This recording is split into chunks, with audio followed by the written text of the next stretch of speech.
It's time for the Daily Stand Up Podcast presented by Agile Dad with your host, Lee Henson. Without any further ado, let's get started. Is it ever practical to take a training course from an organization that's not for certification? I get that question quite often, or why would I spend so much money on a certification? Is it worth it? Here's a secret. There are a lot of organizations, especially recently, that have reached out to us that have tightened budgets or they're just not in a great place when it comes to spending the necessary money to get their individuals trained. And I wanted to dedicate at least one podcast episode to talking about non certified offerings and why I feel like they are important and they do work. So here are the top three advantages for doing a non-certified offering. So number one is you can customize the content to be exactly what you need. While certification offerings really do dive deeper into specific roles and responsibilities or specific ways of doing things and execution, in a non-certified class, the instructor, if they have a lot of real-world experience, is not bound by specific learning objectives. How does that impact you? Well, they don't need to stick to a script. They don't need to perform exactly as the organization or the certifying body would have them perform. They can deviate, they can pull in additional modules, they can go off course, they can really customize and create an offering that's very specific to what you do. This also means that they can do something that applies specifically to your genre.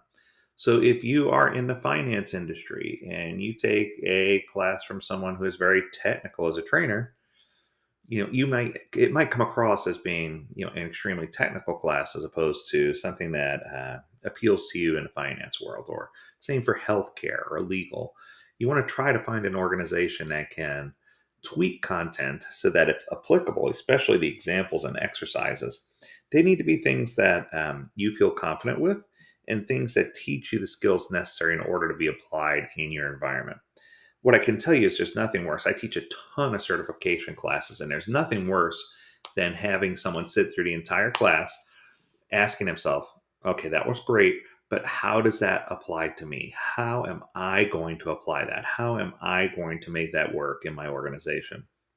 I see it all the time, and it really does become frustrating. It becomes something where I'm like, okay, we need to figure this out, right?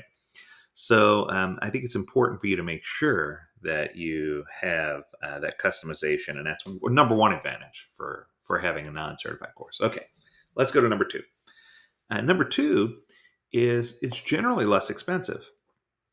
There are generally no testing fees. There are generally no certification fees or membership fees. So what winds up happening is you're able to get a larger group of constituents into a non-certified class than you would into a certified offering. Now, what most people get frustrated what most people get frustrated about when it comes to a non-certified class is I've heard some organizations say, everything you're saying is true, Lee, but the non-certified class, it almost feels too free. It almost feels like different people in the organization would get a different learning experience based on which class they went to. So in order to make sure everyone's on the same page, it's often a good idea to increase the class size in a non-certified course, especially since you won't be paying per person, and get everyone through at the same time. What that does is it allows you to really get everyone on the same page, hearing the same message, and it allows you to press forward in a way that makes life easy for you and for the organization, right? So larger numbers, less expensive. That's number two. And the number three advantage of taking a non certified course is that if you go with the correct company, they should have offerings that are comparable. I'm doing air quotes here, comparable in nature to the certified offerings. For example, at Agile Dad, we have our first course right out of the gate. It's called Agile and Scrum Fundamentals. It's ASF. And Agile and Scrum Fundamentals is very much a foundational class that allows you to not only define key things, but make sure that everyone's on the same page. So even if you've been doing Agile or Scrum for ages, it allows you to get everyone on the same page, get everyone speaking the same language, and regain focus on the things that should be most important to your organization. That course is often followed up with Advanced and Scaling Agile. So, Advanced and Scaling Agile is the second level course. That course focuses on advanced Agile techniques, and of course, it focuses on an agnostic approach to scaling. So, instead of it just being a course about SAFe or less or disciplined Agile delivery or any of those that Scrum at Scale, any of those that are very, very specific and rigid, the advancing agile and scaling course allows you to really hone in on agnostic scaling approaches to help you grow. But the key to the advanced course, and this is interesting, is that it focuses on things that you wouldn't get anywhere else. So in the Agile Dad course, for example, you would get things like the concept of Team John, the concept of a Pobaf time. What does that mean? The concept of not just relative time estimation, but the concept of having a stack rank backlog that is more efficient and effective, and we call it objective stack ranking and rapid release planning. There are techniques and tips and tricks that we've seen applied in the real world that we can teach in an advanced course that will be very difficult to consume in a level one course and are generally not included as part of our advanced course, right? So that's kind of interesting. So continuing down that thread, instead of having a certification specifically for leaders or multiple certification classes, as many of the organizational bodies do, we offer one class called Agile Leadership Summit, and it can be broken down based on the level of leader that's taken a class into either a 90-day segment, a half-day segment, or a whole-day segment. This allows you the opportunity to spend as much time or as little time as you need to get the real information that you need instead of it having been conflated with a lot of fluff and other things to take up time that aren't necessarily important to your organizational needs. So, what I'm saying is, this is that whole efficiency thing that we talked about yesterday. You can be much more efficient and effective with your time if you know exactly what you're looking for.